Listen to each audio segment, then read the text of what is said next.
ሰላም ውድ የእንግሊሽ ፎር አፍሪካ ቤተሰቦች እንደምን አላችሁ? ዛሬ አዲስ ሌሰን ይዤላችሁ መጣለሁ። ይሄ ሌሰን ለመምህራንና ለቢሮ ሰራተኞች ነው የሚሆነው። እንግዲህ ዛሬ ከባለፈው የቀጠለ ነው። ባለፈው ስለ ቃለ ጉባኤ አያያዝ ተምሬያችኋለሁ። ዛሬ ደግሞ አጀንዳ እንዴት እንደምንቀርጽ በእንግሊዘኛ እናያለን ማለት ነው። አጀንዳ እንግዲህ የስብሰባ መሰረታዊ ነገር ነው። ምን እንደሆነና እንዴት እንደምናዋቅር ከቪዲዮ ታገኛላችሁ። እስከ ቪዲዮ መጨረሻ አብረን እንቆይ። አዲስ ከሆናችሁ ሰብስክራይብ ማድረግ እንዳትረሱ። ወደ ቪዲዮ በቀጥታ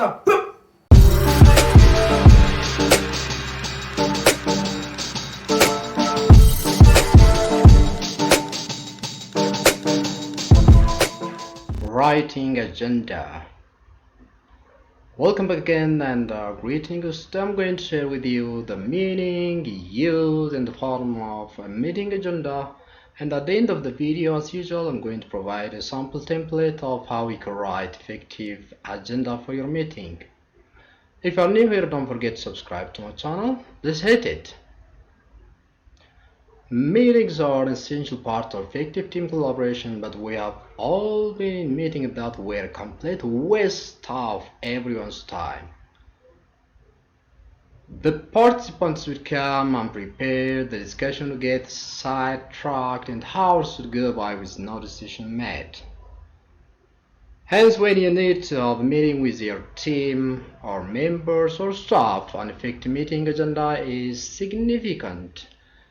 እንግዲህ በኢትዮጵያ የብዙዎች ችግር ነው። ብዙዎቻችን እንደዚህ አይነት አሰልቺና ምንም ፍሬ የሌላቸው ስብሰባዎች ላይ ተሳትፈናል። ምክንያቱም ምንድነው ካላችሁ ትኩስ ድንች የሚባል ነገር አለ ከላይ የሚወረወርብንና ያ ነገር ደግሞ ምን አመጣ? ያለ አጀንዳ ስብሰባዎች እንዲካሄዱ አድርጓል። ዛሬ እንግዲህ የምናየው እንዴት ትክክለኛ ስብሰባ ማድረግ እንደምንችል፣ ለዛ ደግሞ የሚረዳን ዋናው መሰረታዊ ነገር አጀንዳ ነው። አጀንዳ እንዴት እንደሚጻፍ፣ እንዴት አድርገን እንደምንበትንና አሰልቺ ከሆኑ ስብሰባዎች እንዴት ራሳችንን መታደግ እንደምንችል አብረን እናያለን።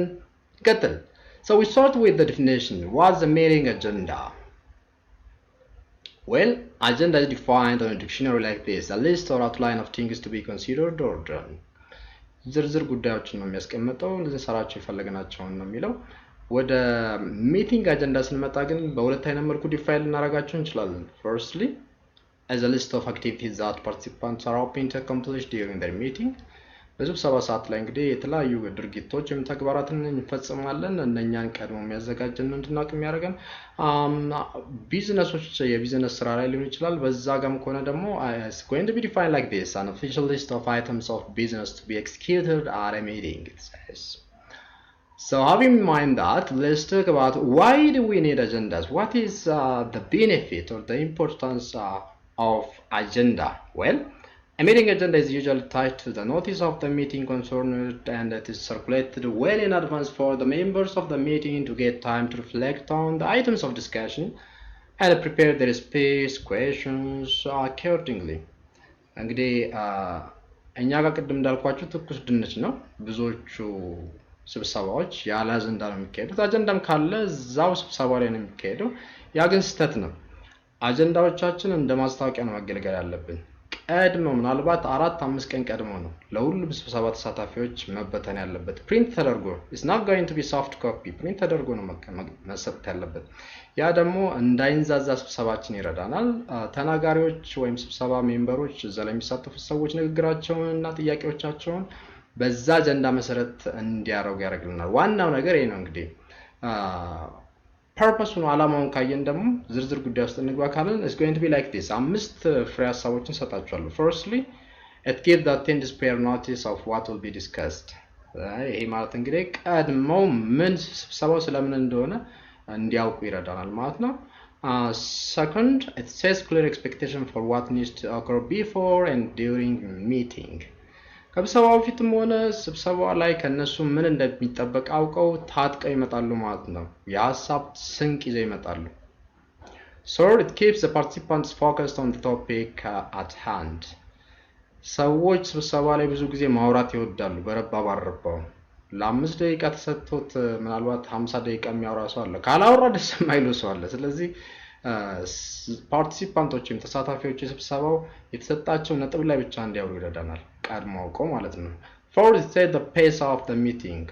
ልክ እንደ ሩጫው ሰዱት ስብሰባን ስለዚህ በዛ ሪትም ውስጥና በዛ ልኬት እንዲጓዙ ተሳታፊዎች ይረዳናል። ነምበር 5 it acts as a time management tool። ሁሉ ነገር በእጃችን ካለ ጊዜያችንን በትክክል መጠቀም እንችላለን። 2 ሰዓት ይፈጃል የተባለው ስብሰባ ማታ 2 ሰዓት አንወጣም ማለት ነው። ሁሉም ተበጥርቆ ፍሬ የሌለው ነገር ላይ እንዳንወድቅ ይረዳናል ማለት ነው። Okay, now we're going to come to the form or what we call structure of meeting agenda. So ብዙዎቻችሁ ልጠይቁ ትችላላችሁ what to include in a meeting agenda ምንድነው ውስጡ ላይ የምናካታቸው ነገሮች። በኋላ ላይ ሳምፕሉን ሰጣችኋለሁ። እስከ ቪዲዮን እስከ መጨረሻ ተመልከቱት። ዋና ነገሮችን እዚህ ጋር እንነጋገር። So most agendas include the following things። እዚህ ጋር ዲቴል የሆነ ነገር አልሰጣችሁ። መጀመሪያ ጀነራል የሆነ ነገር እንይ። First, information items። Information items ስንል እንግዲህ የመረጃ ቋት ልንለው እንችላለን። This includes any updates you may want to share with the group or members of the meeting። ወቅታዊና አዲስ የሆኑ መረጃዎች ካሉ መጀመሪያ ላይ እናስቀምጣለን።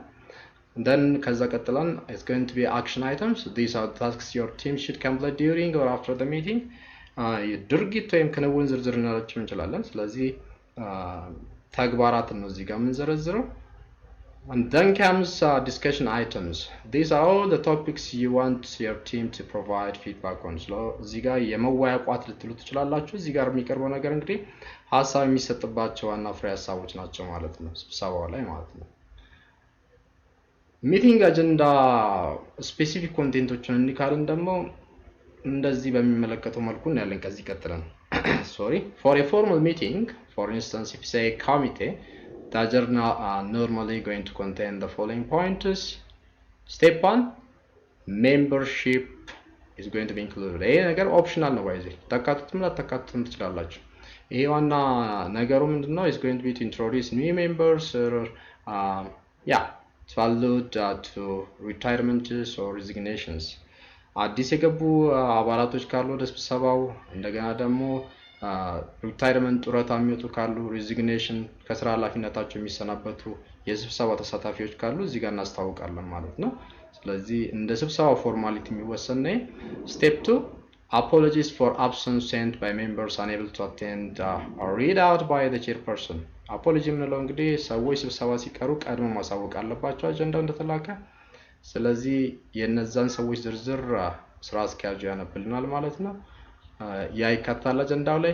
confirmation of the minutes of the previous meeting፣ ከዚህ በፊት የነበረው ቃለ ጉባኤ እንግዲህ ሁሉም ተስማምተውበት ይጸድቃል ማለት ነው። Rising matters is an opportunity for participants to report back on developments or action taken since the last meeting። አራተኛ ላይ ምናልባት ልታካትቱ የምትችሉት እዚህ ጋር እንግዲህ rising matters ማለት is going to be like ከባለፈው ስብሰባ በኋላ የተከናወኑ ተግባራትን ወይም ደግሞ ያልተከናወኑም ካሉ የተወሰዱ መፍትሄዎቻቸው ጋር እዚህ ጋር ነው የምናካተው ማለት ነው።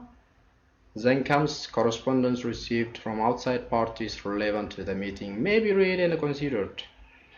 ይሄ ማለት ከሌሎች ተቋማት አጋር ተቋማቶች ጋር የተደረገ ግንኙነት ካለና የተፈጸመ ተግባር ካለ እዚህ ጋር የሚቀርብበት ነው። 6 fresh business. That means the main agenda items concerning the fresh business which the meeting was primarily called to discharge are opened and discussed. That means የዕለቱ ስብሰባ ዋና የውይይት ሀሳቦች ይቀርባሉ ማለት ነው እዚህ ጋር። Number 7, any other business. ይሄ ማለት if a topic has been overlooked or has arisen between the drafting of the agenda and the meeting, it may be discussed at this point. ሁሉም እጅ እያወጣ አካሄድ እያለ መበጥረቅ የለበትም። ስቴፕ አጀንዳ ላይ ካካተታችሁ ምናልባት ይሄ ማለት እንግዲህ any other business የሚለው ምንድነው ወደ አማርኛችን ስናመጣው የተረሳ ሀሳብ ወይም ደግሞ አጀንዳው ፕሪንት ተደርጎ ለተሳታፊዎች ከተበተነ በኋላ የመጣ ወይም የፈለቀ አዲስ ሀሳብ ወይም ደግሞ ርዕስ ካለ እዛ ስብሰባ ላይ ግዴታ መቅረብ ያለበት በዚህ ሰዓት ላይ የሚቀርበው ማለት ነው፣ ዋናው ውይይት ካለቀ በኋላ ማለት ነው። Number 8, date of the next meeting is discussed, agreed, and the meeting is then formally declared closed. እችንም በደንብ አድርገን አጀንዳችን ላይ መጻፍ አለብን። የሚቀጥለው ስብሰባ መቼ ነው? እዛው ላይ ስብሰባው ላይ ማለት ነው ውይይት ተደርጎበት ውሳኔ ይሰጥበታል ማለት ነው። እነኚህ እንግዲህ 8 መካተት ያለባቸው ኮንቴንቶች ናቸው በማንኛውም ስብሰባ አጀንዳ ላይ ማለት ነው። Now we're going to come to tips. How to write an effective meeting agenda. ምን አይነት ጥበብ ብንጠቀም ጥሩ ውጤታማ ስብሰባ ማካሄድ እንችላለን አጀንዳችንን ጽፈን ማለት ነው። So let's hit. If an agenda is hastily put together right before the meeting and is too vague or unstructured, it will deliver little value. That's right. በችኮላ የተጻፈ ብዙ ጊዜ እንግዲህ የምንታዘበው ሀገራችን ላይ ነገር ነው። በችኮላ የተጻፈ አሻሚ የሆነና ምንም በትክክል ያልተዋቀረ ከሆነ አጀንዳው ምንም ነገር ቫልዩ አይመጣም። ቀድሞ መሰጠቱ ብቻ አለ። Therefore here I'm going to give you tips for planning effective agenda for your next meeting, and I hope after this you are going to have good meeting. Tip number 1, make the meeting objectives clear. That is important. የስብሰባው ዋና ዓላማ ዝርዝር ጉዳዮች ሳንገባ በትክክል በግልጽ መቀመጥ አለበት። Tip number 2, list agenda topics as questions or tasks. ግልጽ በሆነ መልኩ የአጀንዳው ርዕስ ማዘጋጀት አለብን። ያንን ለማድረግ ደግሞ ጥያቄዎችን ርዕሶቹ እንደ ጥያቄ ወይም እንደ ተግባራት አድርገን ማስቀመጥ አለብን። ያንን ካረግን አንንዛዛም ማለት ነው። Tip number 3, clarify expectations and responsibilities. Well, እንግዲህ ያ ማለት ለሁሉም የስብሰባ ተሳታፊዎች ከስብሰባው መጠበቅ ስላለባቸው ነገርና የተሰጣቸውን ኃላፊነት ቀድሞ ማሳወቅ ማለት ነው። እንግዲህ ቅድም እንዳልኳችሁ ከሳምንት በፊት ነው ለስብሰባው አጀንዳው መበተን ያለበት። ተዘጋጅተው መምጣት አለባቸው። ተዘጋጅተው ካልመጡ እንዳልኳችሁ ሁሉም ይበጠረቃል። 2 ሰዓት ወይ 1 ሰዓት የተባለው ስብሰባ ሌሊቱን ሙሉ ሊቆይ ይችላል። Tip number 4, estimate a realistic amount of time for each topic. That's important. ስለዚህ ምክንያት የሆነ ሰዓት መመደብ አለብን ለእያንዳንዱ አጀንዳ ርዕስ ማለት ነው። ያን የምናደርጉት ደግሞ ምን ኮንሲደር አድርጋችሁ ነው? እዚህ ጋር እንዳስቀመጥኩላችሁ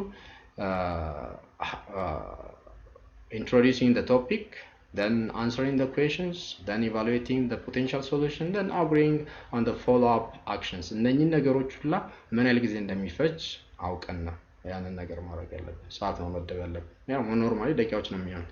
Tip number 5, get feedback from your team. ይሄ በጣም አስፈላጊ ነገር ነው። ትኩስ ድንች እየሆነብን የተቸገርነው እንግዲህ ከላይ ይመጣል ሁሉ ነገር። ስለዚህ አጀንዳም ሳንሰጥ ምንም ሳንል ይሆናል። ስለዚህ ወያንስ ዋና ተሳታፊዎች የስብሰባ የሚባሉትን በቅርብ እናገኛቸውን ሰዎች አጀንዳውን እኛ ሴት ያደረግነውን ሰጥተናቸው አስተያየት እንዲሰጡበት ማድረግ አለብን ማለት ነው። ጥሩ ስብሰባ እንዲኖር። That's important.